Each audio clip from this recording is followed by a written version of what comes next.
देखिए, यह कार्यक्रम हमारा पूरे बिहार का है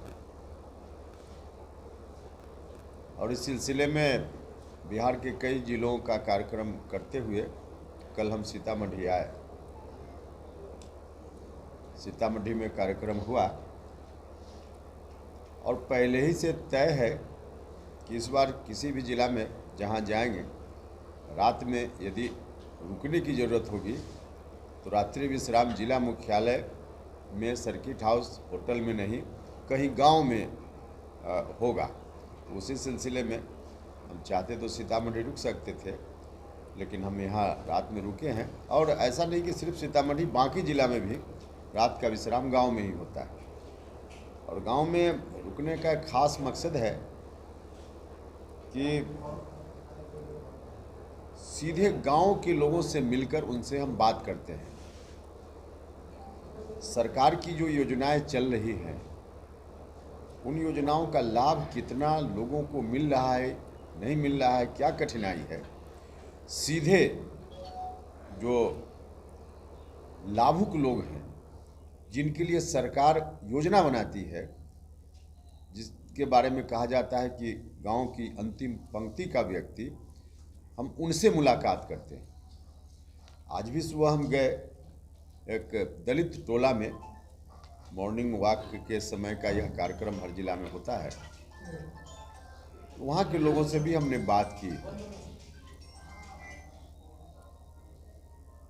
और जो यहाँ हमने देखा, परिवर्तन गांव में बहुत हुआ है। कुछ साल पहले का गांव और आज का गांव बहुत परिवर्तन हुआ है। सब जगह सड़क बन गई है, बिजली 20 से 22 घंटा सभी जगह के लोगों ने कहा कि बिजली रहती है।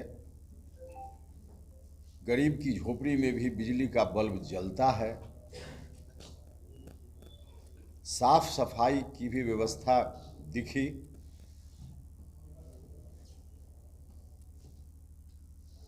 सरकार, हर तरह की योजना सरकार की है। बच्चा के जन्म के पहले से कुपोषित बच्चा नहीं हो, इस वहाँ से सरकार शुरू करती है। और बच्चा जब 3 साल का होता है तो आंगनवाड़ी में उसकी पढ़ाई लिखाई, शुरुआती दौर की, फिर स्कूल में मिड डे मील, पोशाक, किताब, आगे चलकर साइकिल इत्यादि इत्यादि। मतलब आदमी के जीवन का कोई भी हिस्सा ऐसा नहीं है, शायद कोई हिस्सा होगा, जहां सरकार अपनी मदद पहुंचाने का काम नहीं करती हो। हर जगह है।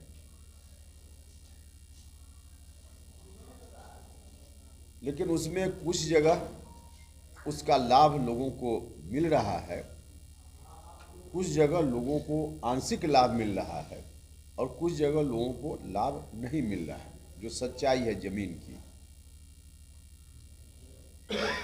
पीने के पानी के लिए नल जल योजना स्वास्थ्य के लिए सर्वाधिक जरूरी है कि पीने का साफ पानी मिले। हम जिस गांव में गए, वहाँ भी निर्माण का काम हो चुका है, लोगों को पानी मिल भी रहा था, लेकिन छोटी सी स्थानीय समस्या के कारण, और उसमें सरकार का कहीं दोष नहीं है। जो मोटर लगा हुआ है उसको कैसे ऑपरेट किया जाए, सरकार उसके लिए भी पैसा देती है। जो ऑपरेट करने का काम करेगा उसके लिए भी कुछ पैसा है। मरम्मत, अगर कोई पाइप कहीं टूट गया उसके लिए पैसा है। लेकिन उसके बावजूद ऑपरेशन का काम, जिस गांव में हम गए वहाँ जिनको ऑपरेट करना था, उन्होंने शुरुआती दौर में किया, लेकिन बाद में नहीं हो पाया, जिसके चलते जब मोटर ठीक से चलाने वाले चलाते हैं तो पानी लोगों को मिलता है, जिस दिन नहीं चलाते हैं उस दिन पानी नहीं मिलता है। इसके लिए सबसे ज़रूरी है जो हमने महसूस किया गांव में बैठकर, वहाँ गांव के लोगों से भी बात हुई, वार्ड के जो मेंबर हैं चुने हुए जनप्रतिनिधि उनसे बात हुई, पंचायत समिति का एक नौजवान मिला, वो काफ़ी उत्साही था। उसने कहा कि हम इंजीनियरिंग किए हुए हैं, कहीं बाहर में कुछ काम करते थे, छोड़ कर आए और गांव में हम लोगों की सेवा कर रहे हैं। बड़ा अच्छा लगा। मुखिया जी भी थे। सबसे आवश्यक है लोगों में अवेयरनेस, जागरूकता। थोड़ा लोग जागरूक हो जाएं तो इन समस्याओं का निराकरण 100% हो जाएगा। और जब तक लोगों में थोड़ी जागरूकता नहीं होगी तब तक सरकार जितना कुछ कर रही है, पैसा खर्च हो रहा है, सब कुछ हो रहा है, उसका लाभ जितना सरकार चाहती है देना, मुख्यमंत्री जी रोज कोशिश कर रहे हैं, उतना लाभ लोगों को नहीं मिल पाएगा अगर लोगों में जागरूकता न हो। आज जागरूकता का अभाव है। तो आम लोगों से हम अपील करते हैं, आग्रह करते हैं, या कोई राजनीति की दृष्टि से हम नहीं बोल रहे हैं। सरकारी धन, कोई सरकार का खजाना जनता के पैसा से ही खजाना भरता है और वही पैसा फिर जनता के लिए योजना के रूप में आता है। तो इतना खर्च हो रहा है। बहुत ही ईमानदार नियत से नीतीश कुमार जी हर चीज़ का मॉनिटरिंग करते हैं, अधिकारियों के साथ मीटिंग करते हैं, कहीं कोई कमी लगती है तो उसके लिए अलग से धन का इंतजाम करते हैं। थोड़ी जागरूकता लोगों में हो जाए तो इन तमाम चीज़ों का लाभ लोगों को मिल पाए। तो इसलिए सब लोगों से आग्रह है, अपील है कि जो सामाजिक राजनीतिक कार्यकर्ता हैं या जो चुने हुए जनप्रतिनिधि से का मतलब मेरा वार्ड मेंबर से लेकर मेंबर पार्लियामेंट तक, सबसे ऐसे कार्यों में रुचि कम रहती है लोगों की, उसमें हम अपने को भी शामिल करते हैं। हम अपने को माइनस करके नहीं बोल रहे हैं कि हम अपने को बहुत बता रहे हैं अलग। सामान्य तौर पे ऐसे कार्यों में रुचि कम रहती है, इसमें रुचि लेने का काम करना चाहिए और आम लोगों को भी थोड़ा देखना चाहिए।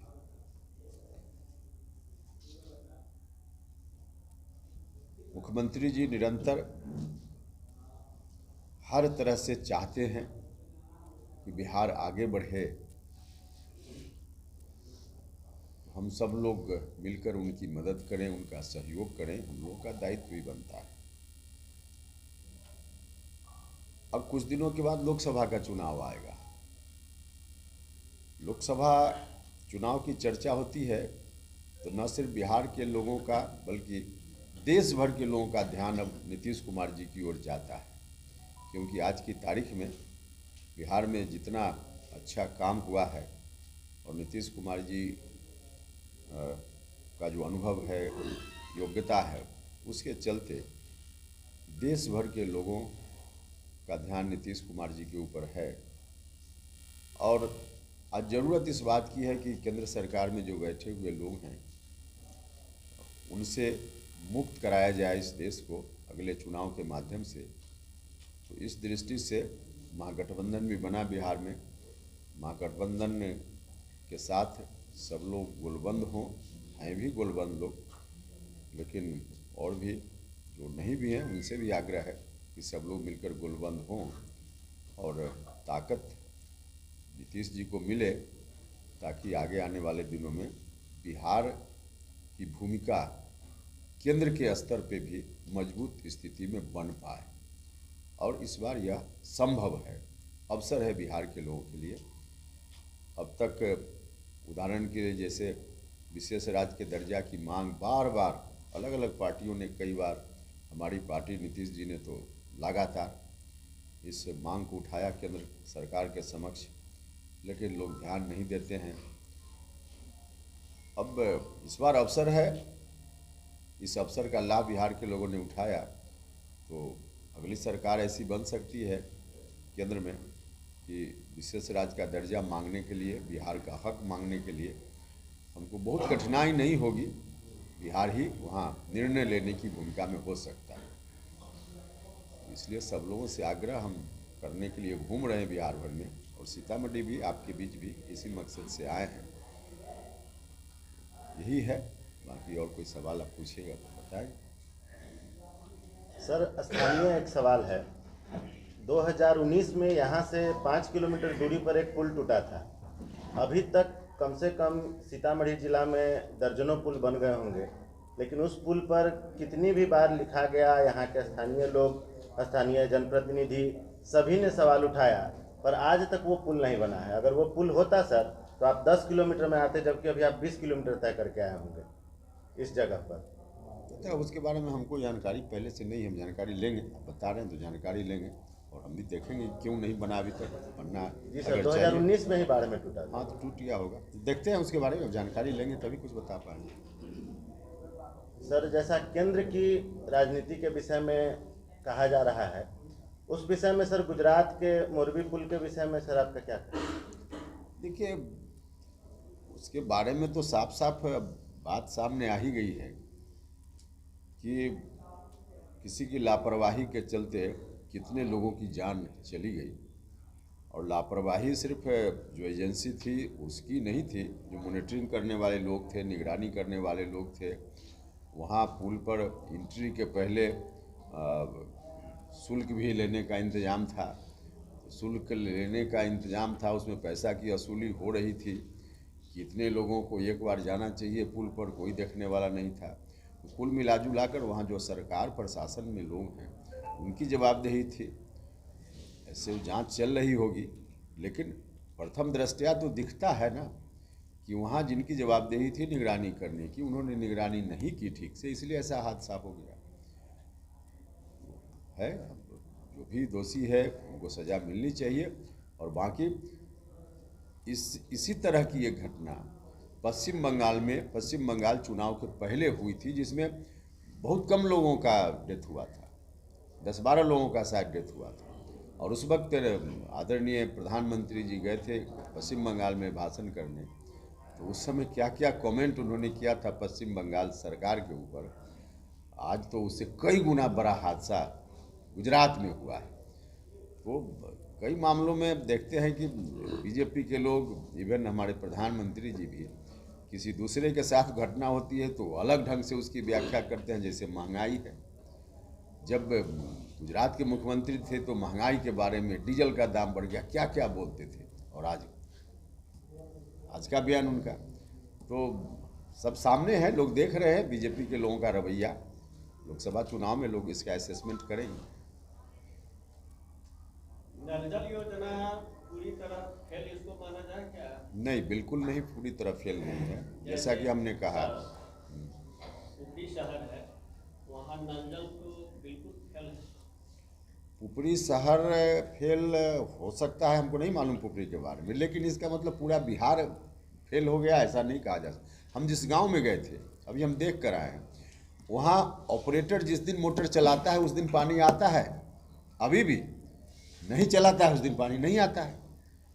तो इसमें फेल जैसा कह देना ये उचित नहीं है। हम जितना गांव में गए हैं अभी और दूसरा जिला में, उसमें कुछ जगह नहीं चल रहा था, यह बात ठीक है, हम एडमिट करते हैं, लेकिन कुछ जगह चल रहा था, बेहतर चल रहा था। तो अलग जगह की अलग अलग समस्या है और उसको अलग अलग तरीके से देखना पड़ेगा। कहीं ऑपरेटर की दिक्कत है, कहीं पाइप टूट गया, मरम्मती का काम ठीक से नहीं हुआ, उसके चलते है। लेकिन ऑपरेटर के लिए जो मरम्मत का काम है उसके लिए हर वार्ड में अलग अलग काम के लिए अलग अलग पैसा सरकार दे रही है। उसके बावजूद थोड़ी थोड़ी कठिनाई है। तो अलग अलग ऊपरी में क्या कठिनाई है, उस कठिनाई को देखकर ऊपरी की समस्या का हल निकालना पड़ेगा। तो समस्या है, लेकिन पूरे तौर पे फेल है ऐसा नहीं कहा जा सकता है। बहुत बड़ी योजना है, अच्छी योजना है, इसका लाभ लोगों को मिल रहा है। जहाँ नहीं मिल रहा है वहाँ कैसे मिले, इसके बारे में हमने कहा कि सिर्फ सरकार नहीं, आम लोगों की जागरूकता की भी ज़रूरत है। यह बड़ा सवाल है। पैसा का अभाव होता तब कहीं मामला होता कि सरकार पैसा नहीं दे रही है तो जनप्रतिनिधि कोई कहाँ से कर लेगा, वार्ड मेंबर क्या करेगा। लेकिन हर महीने 2000 रुपया आता है ऑपरेशन, उसको ऑपरेट किया जाए इस बात के लिए। हर महीना लगभग 2000 शायद आता है उसकी मरम्मती के लिए। एक एक वार्ड की बात हम बोल रहे हैं, गांव का वार्ड 2000 रुपया ऑपरेटर के लिए और 2000 रुपया उसकी मरम्मती के लिए। अब सरकार क्या करे इससे ज़्यादा? अच्छा, ऑपरेटर है और वह उस टोला में जो 300 वोटर हैं, 250 उसी के बीच का है, मतलब घर का आदमी है। अब जिसको पानी पीना है उसको सरकार दे रही पैसा कि आप अपना पानी पीने के लिए मोटर चलाइए, अपना पानी पीने के लिए टूट जाए पाइप तो मरम्मत कराइए, हम पैसा दे रहे हैं। अब सरकार क्या करे इससे ज़्यादा? सरकार शिक्षा के लिए भी बहुत अच्छे कार्य कर रही है। स्कूल भवन हर चीज़ अच्छे हैं, टीचर भी हैं, परंतु शिक्षा का स्तर सर गिरता जा रहा है। देखिए, टीचर भी अच्छे हैं, टीचर भी हैं, स्कूल भी है, उसके बाद फिर वही समाज का मामला आ जाएगा। हम लोग जब पढ़ते थे उस वक्त इस तरह की छत नहीं हुआ करती थी, छप्पर हुआ करता था। और छप्पर जब बरसात में चूने लगता था तो उसमें बीडीओ साहब के यहाँ या मुखिया जी के यहाँ हम लोग के पिताजी पैसा मांगने नहीं जाते थे, इंतजार नहीं करते थे कि पानी चू रहा है तो कोई आएगा बनाएगा। गांव के लोग करते थे, मतलब समाज को अपनी भूमिका करनी चाहिए। धीरे धीरे समाज के लोगों ने भी अपनी भूमिका वहाँ से हाथ खींच लिया है। वहाँ से हाथ खींच लेंगे तो कठिनाई होगी। मीडिया के साथ सर एक समस्या आती है, बराबर स्कूलों में हम लोग जब दिखाते हैं कि टीचर समय से नहीं आते हैं, बच्चों को समय से पहले छुट्टी कर देते हैं, मिड डे मील मेनू के अनुसार नहीं मिलता है, जैसे जब दिखलाने के लिए जाते हैं तो मीडिया के साथ अभद्र व्यवहार किया जाता है और बोला जाता है कि आप लोग यहाँ अलाउ नहीं है, परमिशन लेके आइए। इसके लिए सर आप देखिए, इसमें भी हम बताएंगे, हम जाते हैं तो गाँव में बोलते हैं, हर स्कूल में शिक्षा समिति है और शिक्षा समिति में कौन लोग हैं? वही वार्ड का मेंबर, और जिनके बच्चे पढ़ते हैं उन्हीं के माता पिता उसमें मेंबर हैं। कई जगह हमने कहा कि भाई आप ही लोगों को देख रेख करना है, क्यों नहीं करते हैं? अब थोड़ी सामाजिक समस्या भी एक आध जगह है। कहा लोग वहाँ के लोगों ने कि जो मास्टर साहब हैं वो गांव के हैं, एक जगह कहा कि गांव के हैं, और हम दलित टोला में सुबह में जाते हैं, दलित टोला की बात हम यहाँ की नहीं दूसरी जगह की बात कर रहे हैं। वहाँ कहा कि हम लोग दलित लोग हैं, मास्टर साहब गैर दलित हैं, वो आते हैं, हमारा बच्चा अगर ज़्यादा तंग करता है कि पानी पीने का चापाकल नहीं मास्टर साहब, तो कहते गए तुम है कौन, मैंने जात का नाम लेकर। ये सामाजिक समस्या है, सरकारी समस्या नहीं है। अब उसको तो समाज के स्तर पे थोड़ा देखना पड़ेगा। शिक्षा समिति के लोगों की जवाबदेही है कि हर महीना लोग मीटिंग करें, मीटिंग करके मास्टर साहब पर, पढ़ाई लिखाई पर, स्कूल की और व्यवस्था पर ध्यान रखें। लेकिन कोई करता है क्या? नहीं कर पाता है लोग। अब कहिए तो लोग कहते हैं कि अब मास्टर साहब गांव के हैं, अब उनसे लिहाज है। तो भाई लिहाज भी है तो सर मुख्यमंत्री जी आकर के रोज मास्टर साहब को वहाँ हाजिरी काटते रहेंगे उनका। इन तमाम चीज़ों के लिए जो गांव में योजना है उसके लाभ के लिए तो गांव के लोगों को थोड़ी सजगता लानी पड़ेगी।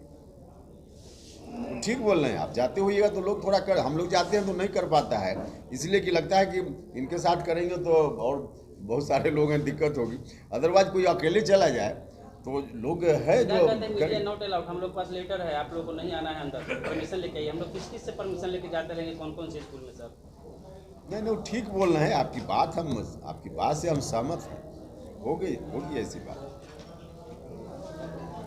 स्थानीय स्तर का एक और प्रश्न पूछना चाहूँगा। ऊपरी में 2 हाई स्कूल है, +2, एक बालक एक बालिका के लिए। उस हाई स्कूल में आज तक मोटा मोटी 1 दशक से नियमित रूप से वर्ग संचालन है। कहीं भवन का अभाव है, शिक्षा का अभाव, बच्चे कोचिंग पर ही निर्भर है। अब देखिए, इसमें जो बच्चा जो कोचिंग वाला है, एक जगह का मामला नहीं है। ऊपरी स्कूल की बात अपनी जगह है, लेकिन हम जब बच्चा कोचिंग की बात कर रहे हैं, हम लोग मतलब जो गार्जियन हैं अपना बच्चा का नाम इसलिए सरकारी स्कूल में लिखवा देते हैं कि सरकारी स्कूल के सर्टिफिकेट की ज़रूरत पड़ती है किसी स्टेज में, या सरकारी योजना का कुछ लाभ मिल जाता है, नाम लिखवा देते हैं। हाँ, अब पढ़ाते हैं पटना और दिल्ली कोचिंग में रख करके। तो इसको कैसे सरकार और मुख्यमंत्री जी है मामला। अब ऊपरी की अलग समस्या होगी, उसके लिए तो अलग से जानना पड़ेगा कि क्या मामला है, लेकिन जनरल तो ये है। ऊपरी में सर वहाँ भवन नहीं है, भवन के लिए कमरा पर ही बन रहा है। हाँ, तो ये भवन वाली बात है, भवन निर्माण का काम उसको हम देखते हैं, बता रहे हैं तो बात करेंगे और लोग भी। हाँ, तो और लोग, इसलिए हमने कहा कि बात करेंगे, विधायक जी भी हैं तो सुन ही रहे हैं और हम भी बात करेंगे, ये बात ठीक है। और लेकिन एक और समस्या, घनी आबादी है, जनकपुर रोड स्टेशन मध्य में है, रैक पॉइंट होने के कारण फूलगन से लोग परेशान हैं। किससे? फूलगन, अच्छा। एक भी नगर की सड़क दुरुस्त नहीं। विधायक जी जानते हैं, जाते हैं, शायद तक परेशानी यही होती। तो विधायक जी हैं, सुन ही रहे हैं। देखिए, एक तो बड़ा जो हमको भी सबसे पहला जिला है सीतामढ़ी, जिसके बारे में कहा गया कि ODF घोषित, लेकिन हम दलित बस्ती में गए, 50-60 घर का परिवार है उस बस्ती में, मतलब आधे लोगों का भी शौचालय नहीं बना हुआ है। और हम मॉर्निंग वॉक के हिसाब से थोड़ा आगे बढ़ना चाहें, चलने लायक स्थिति नहीं थी। ये सब समस्या तो है, और सीधे आंख बंद करके हम लोग कह दें कि सब ठीक है। हाँ, मुख्यमंत्री जी की नीयत पर कोई सवाल नहीं उठा सकता, उनकी नीयत पर कोई सवाल नहीं है। सरकार जो करना चाहिए, सरकार सब काम कर रही है, हर चीज़ के लिए पैसा खर्च कर रही है, उसके बावजूद नहीं हो रहा है, ये थोड़ा दुख का विषय है। लेकिन अब समस्या है तो उसको कैसे हम इनकार करें, जबकि ODF पहला जिला है बिहार का। हम नहीं करें कि सिर्फ सीतामढ़ी की स्थिति, और जगह भी स्थिति हो, मतलब जनरल हम बोल रहे हैं, लेकिन है।